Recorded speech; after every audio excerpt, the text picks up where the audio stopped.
Well, good morning, everyone. Thank you for coming to this first session. We're just going to talk about R today. And in this first session of the day, I'm sorry to do this to you. So now I apologize, and when that's out of the way, there's a bit of echo. Sorry. My name is TJ, and I work for a company called Equate. We own the company. I own the company, and we basically help companies become agile, lean, quality and customer-centric through data analysis and software development. That's what we do. So I want to talk about what we are going to do today. We're going to talk about R and why it's important. Why is this hype about R? And then we're going to look at what is R. We're going to look into statistics a bit. And after that, we're going to have a little brief intro, just run a couple commands on R. And then we're going to do a showcase of R, what it can do, especially if its graphic capabilities and what it can do and cannot. And then we're going to build a little dashboard MVC app with R integrated in it. And even though everybody says, oh, you cannot really use it in production, we do it all the time. And this simple application will show you. And believe it or not, that dashboard.net MVC application is the shortest and the fastest and the easiest part of the whole talk. You'll see how easy it is once you get the R part out. So I just want to ask you, before I go any further, how many people here have heard of R? Okay. How many people are using R? Okay. The people who are using R, are you all data scientists? We don't want to overstate. We're kind of exploring R a little bit, and we've looked at it independently, as totally aside from .NET, but ultimately we're .NET people. So what we, kind of hope to understand a little bit about is, trying to pull back results from R into kind of some kind of type collection or whatever that we can operate on. Okay. The answer was basically you're looking into ways of integrating R with .NET, and if we can pull some the analytic results of R into .NET applications, then. That tools for R thing, but it seems almost totally separate. It's just an IDE for R, and I don't really see where the connection points are. Okay, well, hopefully I'll show it today, because today we're going to stay in Microsoft ecosystem altogether. We're not going to look into any other IDEs, although I might mention them, and we're going to just work in Visual Studio. So hopefully that'll answer your question and give you some kind of guidance of how this can be achieved. All right, so let's look at why R. Why is this R thing so important for us? For years, we actually looked into collecting data correctly, because we had a huge problem in the history of, if you look at the computer science in the 80s and 90s, the systems were not stable, the applications were not stable, so we were trying to get data, actually. The important thing was to get the applications work and get it right. But now we actually overcome this problem, and if you have been to the sessions yesterday, you know that we are actually collecting too much data.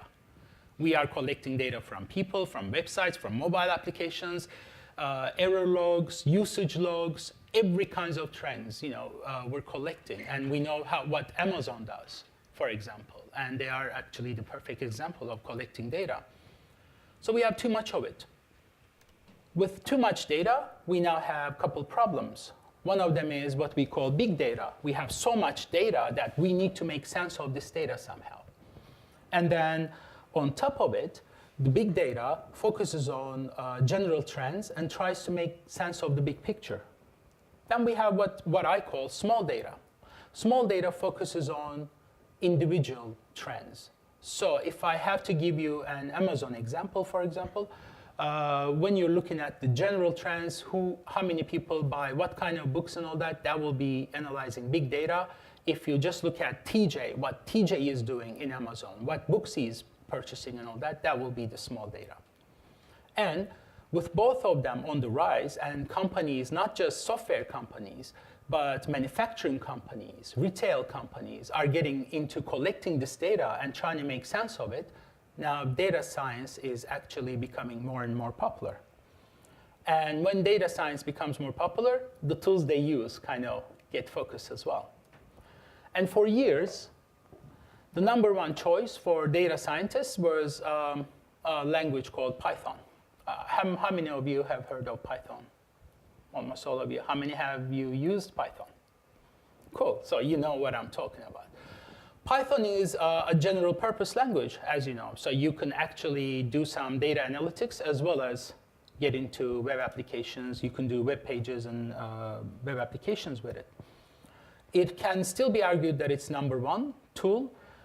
It is popular because of its awesome packages, especially on the data analysis side, although nowhere near as R. And then we have R. With this very high-tech logo that looks like it just jumped out of from 90s, R came along. And you might wonder at that point what R code looks like. I don't know if you can see this, but this is basically R. Is it intuitive, easy enough? Do you think we can just pick it up in the next half an hour? So with that logo that I just showed you, and with that code in mind, we can say this about R. The best thing about R, that it was written by statisticians. So basically, when it comes to statistical analysis, R is really, does not have any equal in that sense. So it has awesome tools for data scientists, and it is shining in that. What is the worst thing about R? Well, again, it's written by statisticians. So if you look at the R code, R packages, or if you're looking into the ways, the patterns that we're using in our day-to-day UI building applications, well, do not expect that in R. R code is a bit less structured than what we're used to.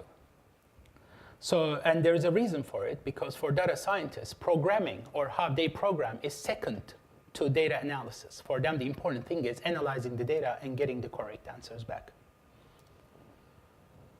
So if you look at R and Python's popularity between 2013 and basically last year, we'll see that R, which is the orange line, we'll see that R is actually on the rise a bit up until 2014.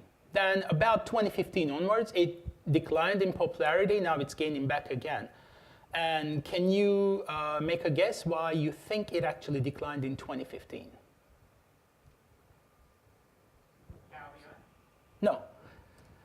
Actually, I don't know if it's related or not. In 2015, Microsoft has purchased Revolution Analytics, and it's a very leading R tools company. And they started to integrate R into their packages, which we will come to that at the end of this talk. It looks like at that time, and it may or may not be related, I'm just saying this because that's just a trend we have, Microsoft purchasing it, because open source people generally have this prejudice against Microsoft, it might have led to its decline in popularity. But then when they saw later on how Microsoft is integrating R and is actually respecting the open source property of it, they actually, it started to pick up again. And on that one, Microsoft is actually doing a lot of great things. For example, they're working on a new math library for R that takes better advantage of the Intel chips. And people know this. So if you look at the data scientist tools that are being used today in 2016, we see that R is actually leading the way, with Python second and behind. But if you take them all together at a data scientist tool, you'll see how much far ahead they are compared to other ones. What's surprising to me is we still have Excel here, and we still have SQL Server. Yes? Does the colors have any meaning? Or? No, I don't think so. I think they just look nice. If they're all white, then... It's showing this kind of tools, like this kind of tools. Yeah, it could be. To be honest with you, I didn't check that out. But if you look at it, it could be data scientist tools, and this looks like more about SQL stuff, and this is Hadoop, Tableau, and for example, R is kind of close, and because they both analyze the data. So this is Access, is it number of users or what's the... this one actually is based on a K-Do Nuggets poll. That's the number of users who answered they are using this tool. You cannot see this, but the whole population size is about 3,000, 2,895, I think. And here it's about 1,400 people, 1,450 is using R, and Python is about 1,300. But mind you, that's just one poll, and the population size is quite small. 3,000 is not too big to come to a conclusion, correct conclusion. But I still wanted to show you this. And then the second one is about the language ranking from a site called IEE Spectrum. This is a technical, engineering, and science news site. So they do this poll again on their users. They say, hey, which languages do you use? And on that one, C actually comes out on top. And you can see their rankings. But what's important here is R is at number 5. Now, there's a big difference between R and the rest of the tools, because R is the only one that is domain-specific language. R cannot be used for anything else other than data analytics. Everything else can be used for a variety of different applications, and that's really important to know. So basically R, just being in this niche market, still is holding on. And it's actually rising. I think it was 6th or 7th the year before. The questions on Stack Flow, when we go on this, about R has actually risen 46% from last year. So last year they were, they're almost doubled, almost 46% more questions on Stack Flow. And then on academic circles, R is used a lot. And we can see this in 2016, there was about 39 papers that mentioned R, who used R in their statistical analysis calculations. In 2016, that number has risen from 39 to 244. That's a big jump. So R is getting popular, basically. So what happens is data scientists today end up learning both of the languages because Python and R are used together a lot. And this is basically how it goes. R has a lot of awesome packages, which we will see, for data analysis, and the data scientist goes and analyzes the data in R. But in its own form, R, it just produces a picture or a table, right? An image or a table, a graph. With that, it's not merely enough for the executives to have something. You need to put it in a dashboard or in some kind of a format that the executives can understand. So what they do is they give it to some developers who has Python knowledge and who can develop web applications for Python. Why Python? Because Python has the closest number of packages in terms of statistical analysis to R. But you can see how bad and wasteful this process is, because you're working code in one language, and you have to give it to somebody else who has to do the same thing, produce the same thing in another language, and put it in a web application. So what we're trying to do today is hopefully overcome this and show you a way that, hey, we can just use R as is. So let's go and look at what R is. Well, we have seen this beautiful logo, but let's go now past the logo and take a brief look at what R is. R is basically an open source statistical language, and I will come to that language part in a bit. Is it a language or is it something else? Just as we have NuGet packages, R has their own NuGet packages, so to speak, and it's called CRAN or SRAN. I don't know how you call it. I'm not English natively speaking, so you can call it anything you want. But it basically stands for Comprehensive R Archive Network. Same as NuGet packages. You just go and install different packages that you want to use for. And those packages, though, are not like NuGet packages in the sense of functionality. They're mostly statistical analysis packages that you use, which we will again see. We said it is the de facto standard for statistical research. So it's used heavily in academic circles. It has a father language that it's called S. So I don't know if it's important trivia for you. It's coming from a language called S, and now we have R. It looks like we're going backwards, so hopefully in a few years we might have a Q. We don't know that yet. So I said, is it a language or is it something else? And that is important to understand R. Is R a language on its own, or is it a statistical environment that just uses a language? And this is an important distinction to make. Because to use R, it's not like picking up Angular. It's not like picking up React, right? To actually get most out of R, you need to have knowledge of statistics if you're going to program in R. So today, what I'm going to be concentrating on is in the company that you have some data scientists, you have some people who know R, and they use these scripts, they create these scripts for data analysis, and they've given it to you. So you're going to use their scripts, although we're going to look at the scripts and how they're structured as well. So R is an interpreted language and domain-specific language. And we said Python is general purpose. So is there another tool that data scientists use, you may ask? And I will say, hey, I'm glad you asked, and I'm going to tell you. It's called SAS. It stands for Statistical Analysis System. And it's a software suite, again, for data scientists. It has all the bells and whistles, but it is very expensive. R is open source, and so is Python, and so therefore both of them are free. So at this point, we may also ask, hey, why do data scientists need a language? Can't they just use one of the languages that we already have and be done with it? For example, database languages, C# or Java. No, actually they can't. They use a language the same reason why we need T-SQL.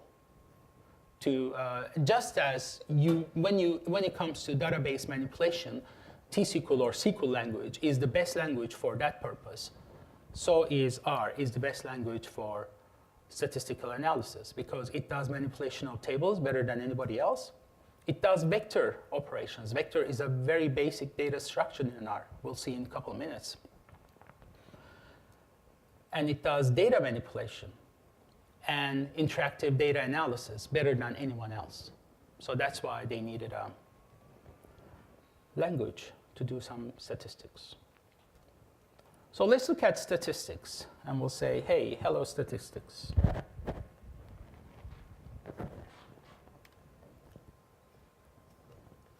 Statistics are good, because they actually help you get your point across.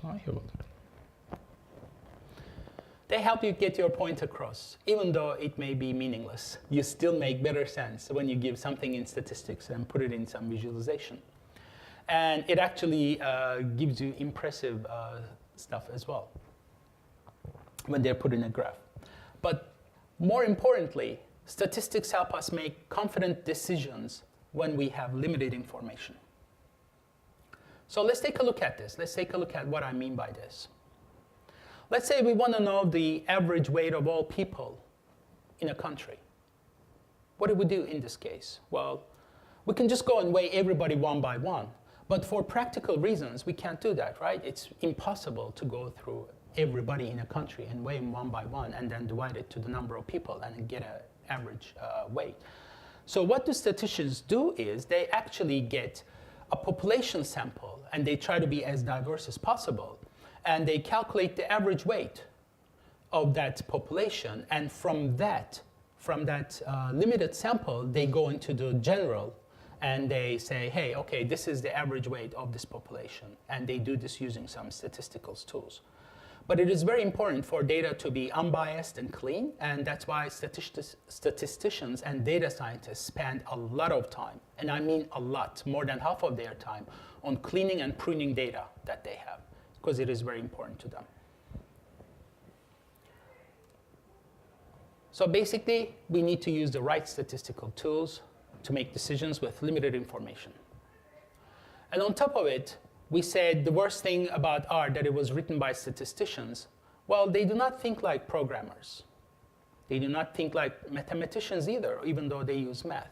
They have a different mindset. And for them, it's all about data integrity and what the patterns are in that data. But statistics is part of our lives, and has a lot of things that we use. Most of the tools and concepts we use today are coming from statistics. How many of you have heard of either of these guys? Okay, well, the ones that you do, you will know that Dr. Deming is a student of Dr. Schubert. And Dr. Schubert is coming from 1930s, and Dr. Deming is, I would say, from 40s onwards. And both agile and lean tools that we use today have roots in these guys. And actually, I will go as far as saying that lean startup, the idea of lean startup, have an experiment, and then test it, and then release it, test it, and then go back and change it again, is coming from Schubert from 1930s. If you want to find out more about these two guys or how they actually affected agile, lean, and all these movements, I will have a Ask Me Anything at level 2 at the SSW booth after this. So now, let's look at R in a nutshell. I'm thinking you're bored of the slides a bit, but let's go to Visual Studio.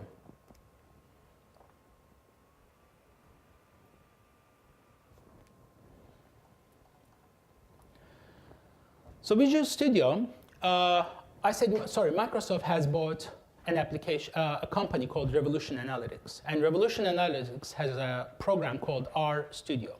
And that is actually the standard in using R. Everybody uses it. It's a free studio. It has a commercial offering as well. But since Microsoft purchased Revolution Analytics, they actually have released Visual Studio tools, R tools for Visual Studio. They also released Python tools for Visual Studio. So they have both of them, just in case you want to know.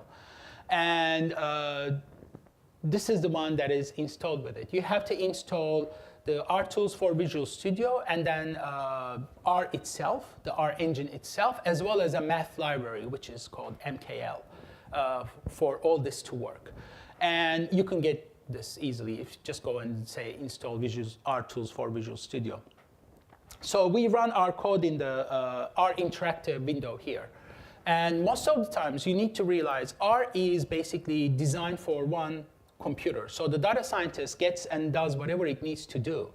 And it actually runs it on its computer, and it does the analysis. It spits out some data or some image, and then that's it. He's done with it, right? Then he uses in its report or dashboard or whatever to make sense more of it or to explain it. So it is usually or historically used in one computer. So if I need to look at R, the first thing you will see is this little sign. And it basically says, probably this is easier, it probably says, hey, whatever I do here, just assign it to this variable.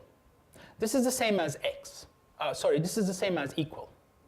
So if I run this code, and I can just run this by Control-Enter, selecting it, you see that it says, hey, OK, I'll run this code for you in the interactive. So now I'm going to look at, hey, give me what x is, of course.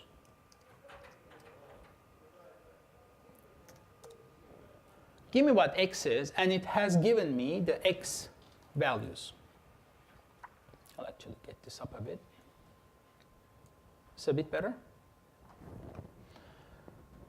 So now we have the x numbers here, and you can see what I have going. And this is called a vector, right? The vector has to be the same data type.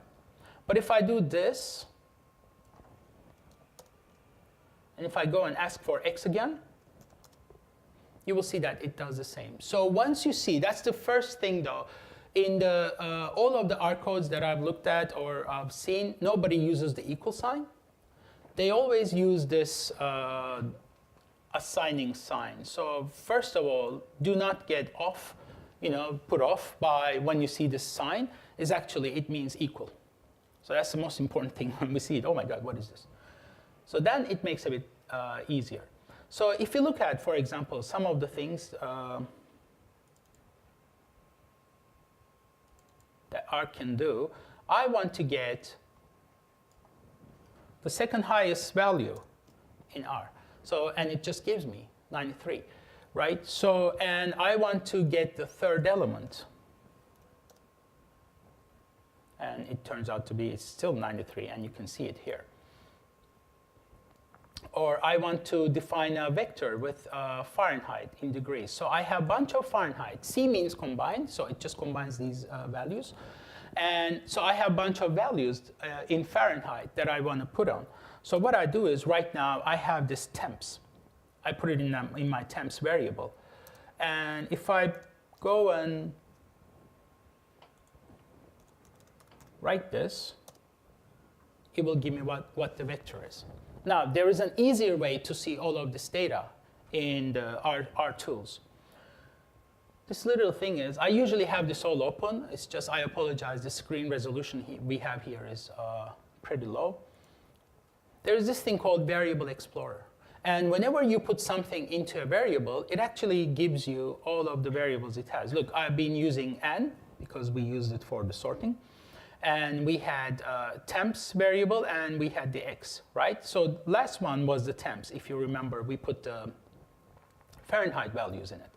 So I can look at this. I can drill down into my data, see what it was. I can actually look at item details, and it gives me in a table structure that I can look at. And if you click on the things, I can actually sort it by clicking on the column names.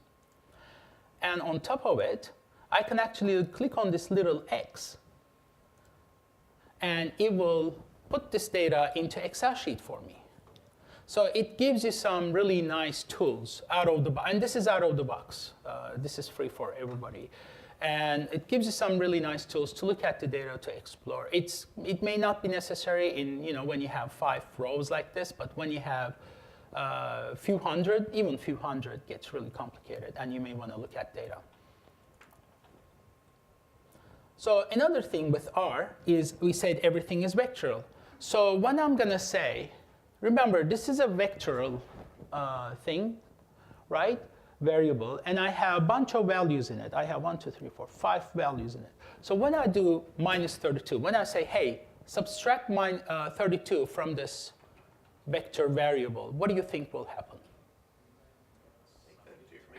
Yes, exactly.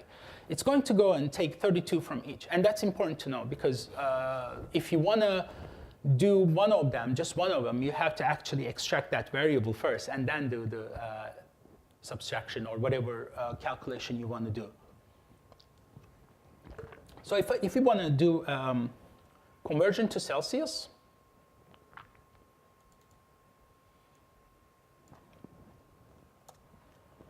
we just go like that. And again, it does it on all of them, as you can see. I don't have to put it in a for each or for loop or whatever. It does it all, just like we would do it in SQL.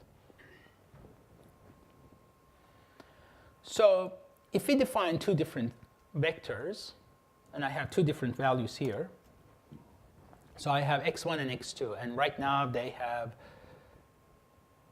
the values. If I want to find the difference of them, I can just say this, and it will give me the difference between each one of them, between 2 and 1, 4 and 3, 8 and 9, 16 and 27. And if you have different sizes of vectors, you will get not availables on them.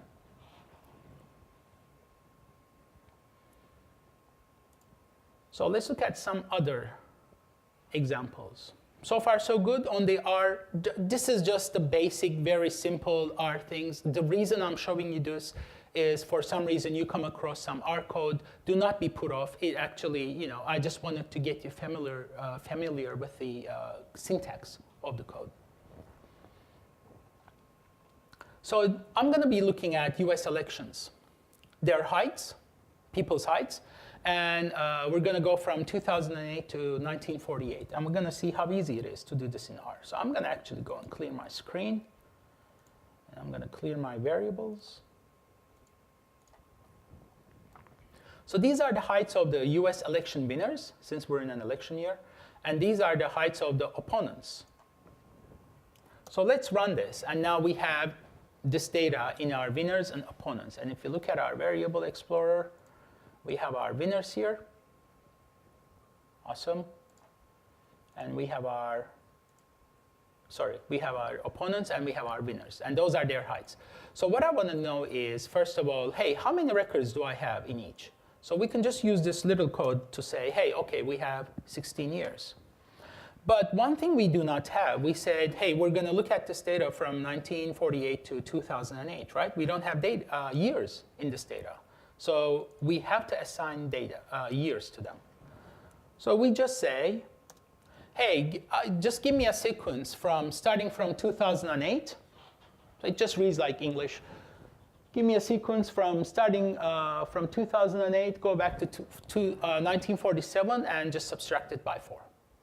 But as you can see, R just is really, really easy when it comes to operations like this. It's just one-liner. And we will see some pretty complicated graphics created by 15 lines of code, 20 lines of code at most. And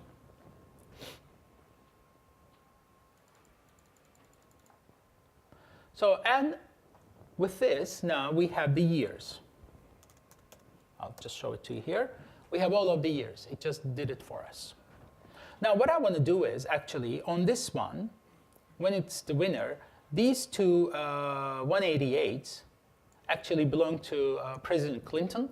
And apparently, he is 189, not 188. So what I want to do is, I want to change the values of the 4th and the 5th rows. And basically, I just say, hey, just go to my winner, 4th and 5th row, and assign them 189. So once I do that, and I look at winner right now, as you can see, I have two 189s on the 4th and the 5th rows. And now let's get into why R is so great. We can get mean value of the winners, and the same as we can get the mean value of the opponents. We can get the difference between winner and opponent just as we have done with the other example, and it just basically gives us, and then I have to write difference. So those are the differences between each one of them. And then I can actually say, hey, did the taller person won on any given year? And if you look at it, I need to expand this a bit.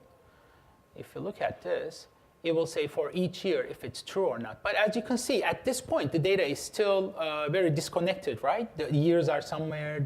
If they won some or not is somewhere else. The weights are on another variable. So it kind of looks like it's all over the place. So now what we're going to do is we're going to put this in something called a data frame to actually make more sense out of it. So when I do this, I get data like this. So here I say data frame, just think it of as table. That's the easiest way I can explain. And what I said is, hey, put the years, the winners, opponents, difference, and everything, because I know the number of the rows are the same on that one. So it's just going to mesh them up and put them together. And to make things easier, actually, because this screen is thing, let's make it to YY.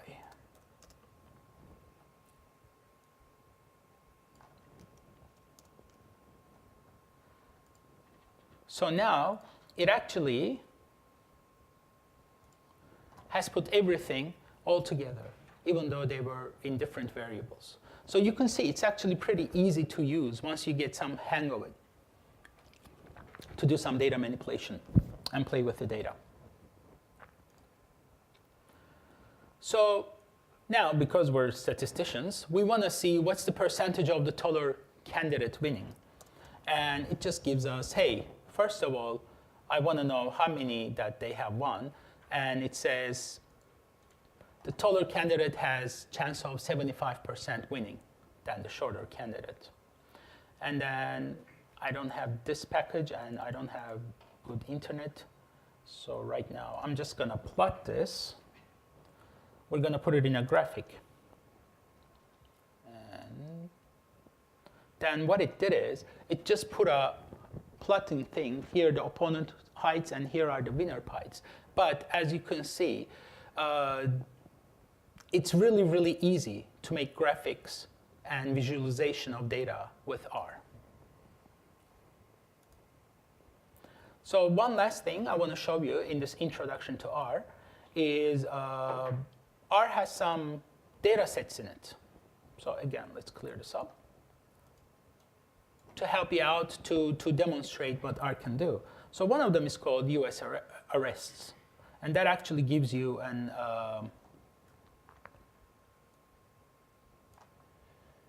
murder, assault, and all those crime types, and some numbers with it, how many of them. And this is just a demonstration data set that R has that you can actually get a lot of information from just to play with R. You can Google this. It's very easy to find out. I can find how many rows it has. It has 50 rows. I can actually return a vector with number of rows and columns. So it says, hey, you have 50 rows and 4 columns here. And I can put this into a matrix. And once I put it into a matrix, and as you can see, when I don't put it into variables, it actually displays the data right in the set for me. But now I have arrests, and I can actually now get some what the data is, what the type of the data is. And this type of the data is important because we need to kind of, you don't want to compare apples to oranges and all that. Then we can get some summary statistics. And as you can see, with just one code, and this is really important for statisticians and all that, and you get all the medians and maximums and first quadrants, third quadrants, all the data that you want to get from R. And of course, what's data without visualization? So now I just put it in a R plot that probably nobody else but data scientists could understand. But as you can see, the plot data, it's small, but it's just to demonstrate how data visualization works with R.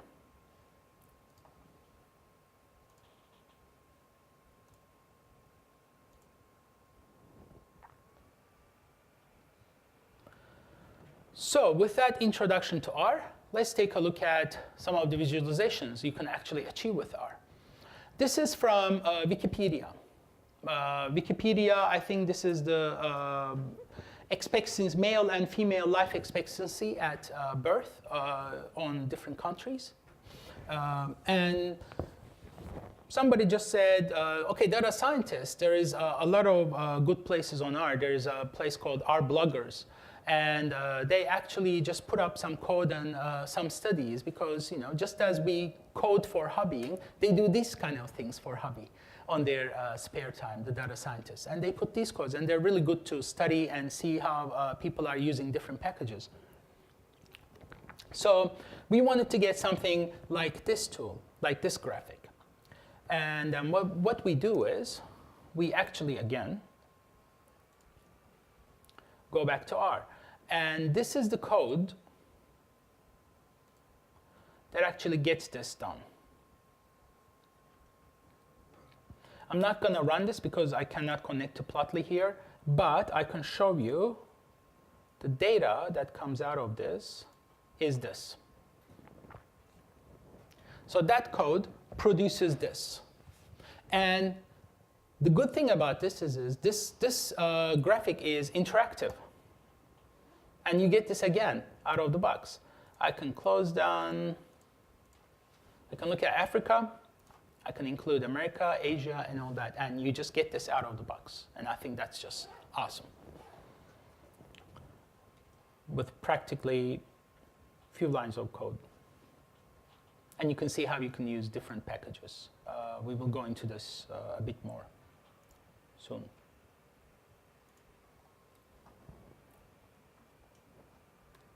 And then another graphics. And this is, there was a European Football Championship just a few months ago, Euro 2016 in France. And this is a study on the players of country of birth and where they actually play with. Because you don't necessarily play for the country that you're born in. And they just wanted to see the correlation and the data, the relationship with this. And the good thing is this data is scraped from Wikipedia. So they didn't use any other data source or, they didn't make huge data. Before I go and show you the code of this, if you look at this graphic, just a bit zooming in, and you can see how many they're connected to different countries and all that. So that's another example of the visualization capabilities of R and what you can produce.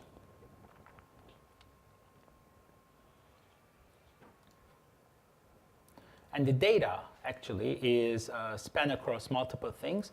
What he does is, I can show you one of them. He basically just goes and gets first we get the data into CSV files. We scrape the data from Wikipedia into CSV files. And then basically it goes through all of them and then creates the circle. It's a bit more complicated than the other example, but so was the graph. And while we're here, I just want to show you a couple more things. This is a code that goes into state populations. I wanted to just do a very simple approach of, I wanted to show Australia map with states colored and state populations, right? Simple enough. I just want to do this. And I'm just going to get the data from Wikipedia, and you can see this here.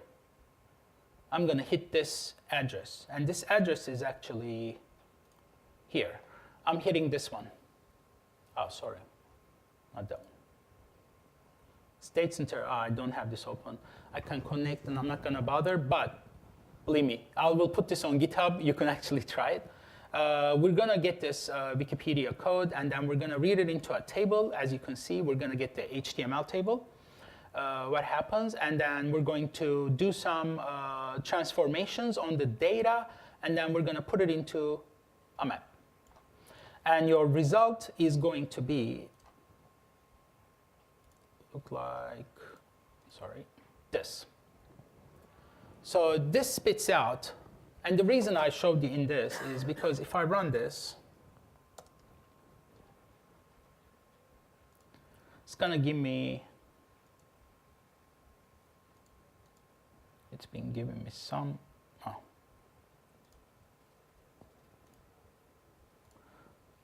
some trouble because of the connection issues that I've been having.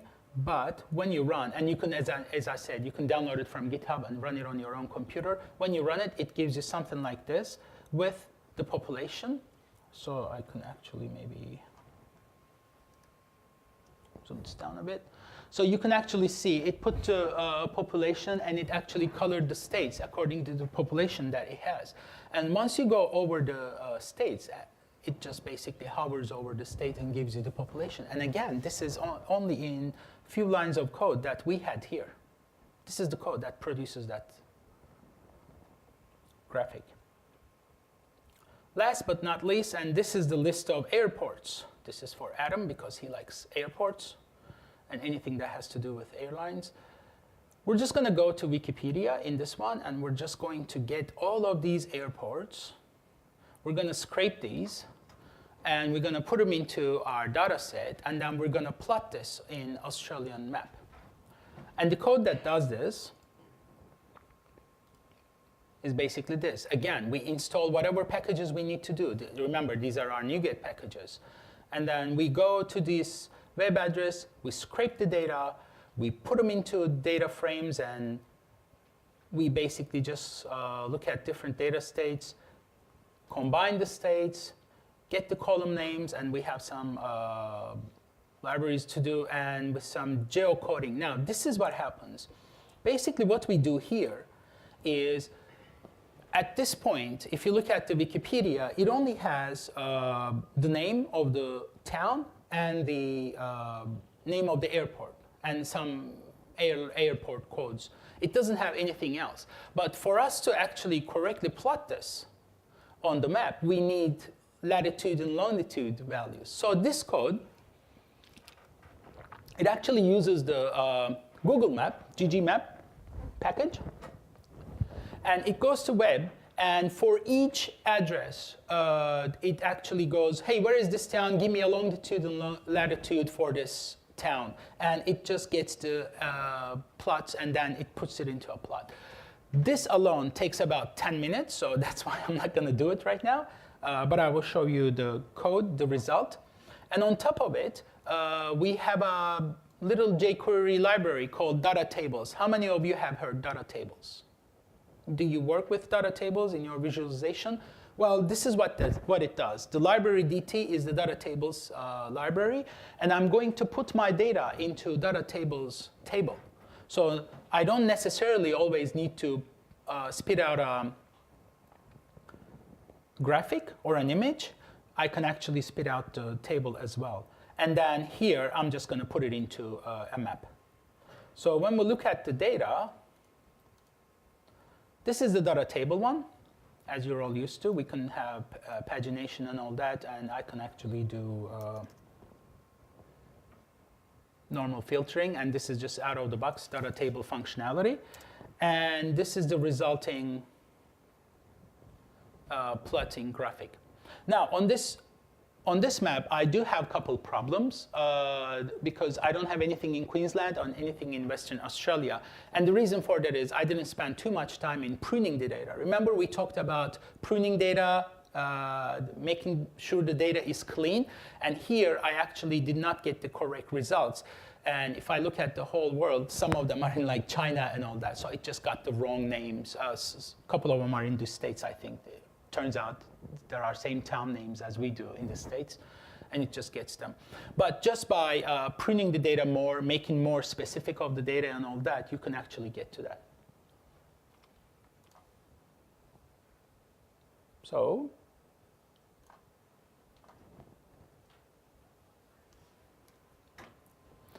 with that, I just wanted to get into our dashboard application, and I want to show you the code for that and what approach I took to build an automated DVC dashboard with R.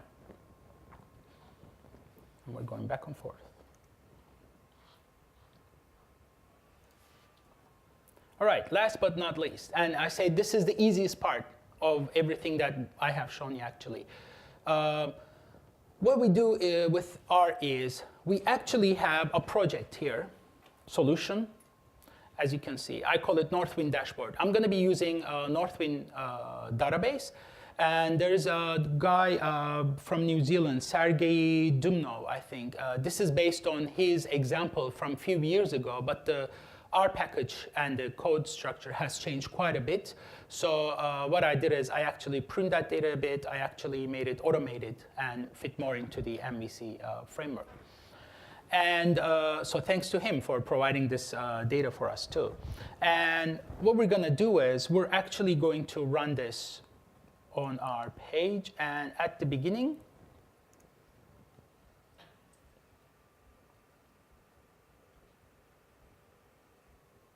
it looks like this. So we have nothing right now in this code. The way we work with this is on our solution, we have an analytics package, and this is the R project. We have all of our R code there, which we will run through. And then we have our MVC Northwind dashboard project. This is a vanilla, out-of-the-box. I did nothing to it. I just basically said create, new, and it even created, I didn't even touch those. It created all of the about, and you know, whatnot for me. I just got rid of them. And it uses Bootstrap, as we will see. The way it works is we have a home controller, and just that. On the home controller, I created a class called RScript. And this is where I run each of these scripts. This common KPI, when I say RScript run common KPI, it goes and runs this code. When I say trans KPI, it goes and runs this code. So if you look at this R script,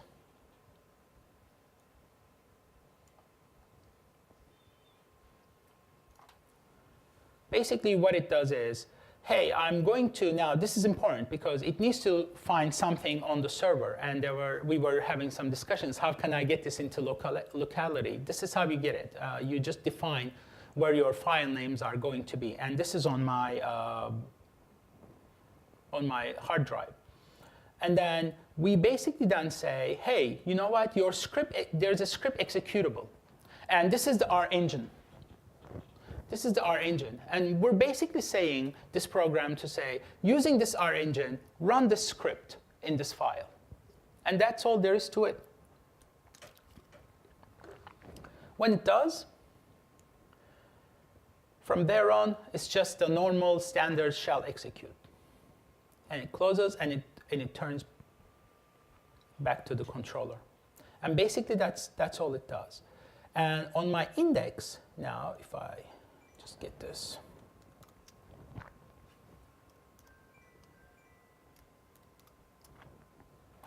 on my index, I have something called load HTML. You might realize this. It's not render partial or anything, because this code that I will just show you one of them, it actually spits out an HTML. But it doesn't spit out an HTML that I can use or I would like to use or in any format. So what I do is, to turn it into an HTML, I just created a little HTML helper that says, hey, you know what, get this string, and then I'm going to put this into data frames, and then basically just turn them into tables, which are your standard bootstrap tables, nothing else. So we just turn a data frame into a HTML table, so we could actually visualize it on the web page. And that's all there is to it. And if I look at this common KPI, what I do here is I use a couple of libraries that I need to use, and I connect to my database. Then I say, hey, run this view on SQL, and it does. So I use here a bit of SQL Server to get the data that I want, because I just massage the data a bit from SQL Server, because it's Northwind has a bunch of tables, so I just need the view that I need, and then I close my connection. I go into some of the calculations that I need to do, and then basically I say, hey, you know what? You also have a HTML directory like this, and here I have a directory that says on the content I created an HTML content, and it's going to put the HTML fields or whatever it produces there, so I know where to read them from. And after that, I just choose the same name as the script that I'm calling, so I can actually see what I called without looking into the code. And then it just spits out the HTML, and it sets a working directory. That working directory is an R thing, and you just need to set it for, so it can work on that directory other than anything else. Otherwise, it's going to, I think, go to its own directory. And now that I think I didn't save this.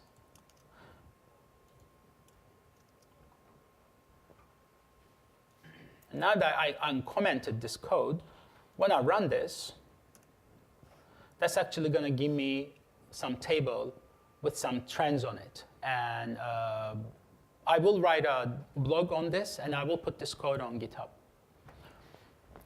So, is there an in-memory way to do it? I could picture you using a temp file effectively and rendering it up. If you had many concurrent users, or if they were each drilling down, that type of thing. Sure. Is there an in-memory way to pass it? Sure. In bunch of stuff, for example, we use in some of the cases the caching of the MVC pages, so that helps. And you can also use, we just use the Redis for caching the data and spitting out the image and all that. So in this case, you effectively, the back end isn't aware of, say, that value of 270 because it's been pre-rendered into HTML prior to that. Is there a way to get it back as a collection to, say, for example, allow sorting or whatever the case may be in your native MVC file? Are you going to further? Well, the question is, at this point, the UI or the application, UI just spits out this into as text. And is not aware of this 270 because the data is created that way. Is there a way to use this data or sort it out? I would say if you're just going to do UI sorting, you can just put it into the data tables, as I said. So you can use, there is nothing that prevents you saying that you can put it into a jQuery table or whatever you want to use. And the second one is, once you have the R, you can actually write it back to some kind of R table. You can, I use as simple as possible, but I can use some date time tags on a table, and I can put that data back from R to SQL after I do everything. Then I can actually use this application to read the data from SQL. Does that answer? Yeah? Is there any kind of serialization or some kind of library that, I guess, JSONifies, de-JSONifies? It does. Yes, yes. For that, look at two things. One, there's a application framework called Shiny. So you can take a look at that, and you can actually build some of the things. And I do believe there are some JSON libraries in R. There are about there's close to, I think, 10,000 packages in R. So don't try to do it yourself. Chances are there are more than few packages for what you're trying to do. So all you got to do is just go and take a look. But of course, always take a look at the review of the packages too, because with that many packages, the quality is not always, good, so to speak. One thing about R is considered to be slow in some cases because of the language. It's not written by programmers. It's a statistician language. But all of the packages that the good ones are written in C, so that makes them really, really fast. And we'll also see how Microsoft is overcoming some of the R problems with some of their offerings lately. So since we're coming to the end of our presentation, I'm actually gonna just go ahead and I always click the wrong.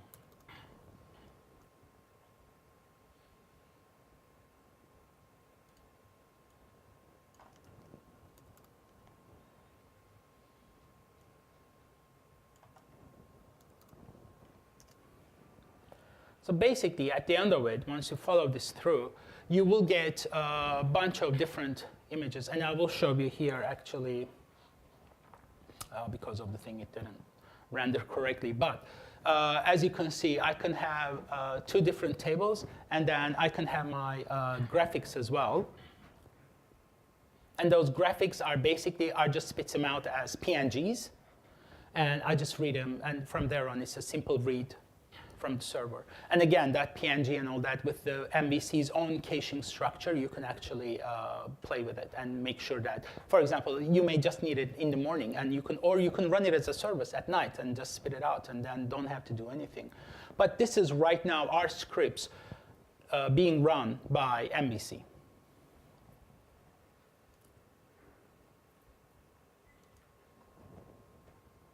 I told you this would be the easiest, the quickest one of the whole thing.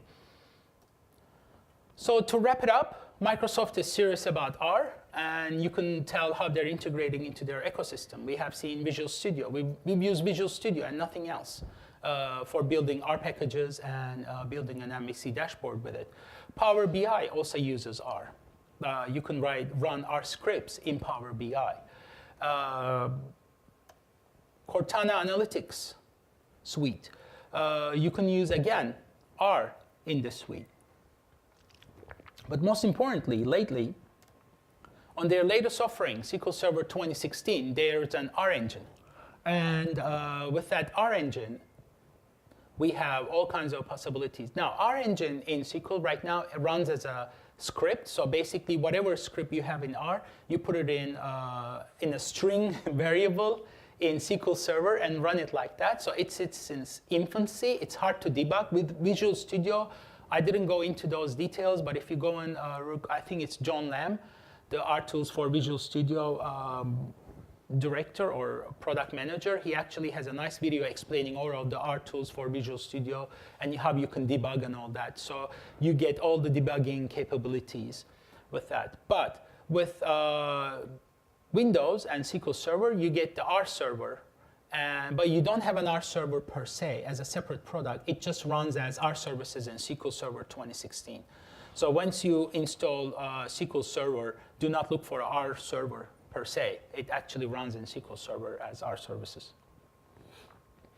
And if you really, really want to take data science on, and because as I have shown you, R in its own, you can, yes, go and pick it up. You can use it in different formats. But if you don't know statistics, if you don't know what answers you're looking for, really, it's not too useful for you. Oh, yeah, we can do some nice stuff and all that. Although I think you can use it still for some graphical capabilities. So learning it even a bit gives you a big advantage because its graphic capabilities is unparalleled. But if you really want to know about the data science and all that, Microsoft has a data science summit coming up in Atlanta, Georgia, end of September. So you can just go and take a look what's happening there. Last but not least, well, not last 4 slides. If you want to look at some books on R, pick up some books. I find these to be pretty good when you're beginning R. And R by example, the art of R and introductory R, they're pretty good. But again, you need the data science capability for that. And I will just wait for people to take pictures. I will put this up online too. But you need also data science. And there are a couple online excellent sources for that. Bless you. There's one called edX. I think it's edX.com. They give some data science courses, and they are developed with Microsoft. So they're pretty good. They're pretty cool. And then there is another site called Data Camp. And they give such excellent free R sources too. They have paid ones as well, but the free ones are good for beginning. The beginner courses are usually free. And 1 minute overdue, I have an Ask Me Anything session at level 2 at SSW TV booth. And thank you very much.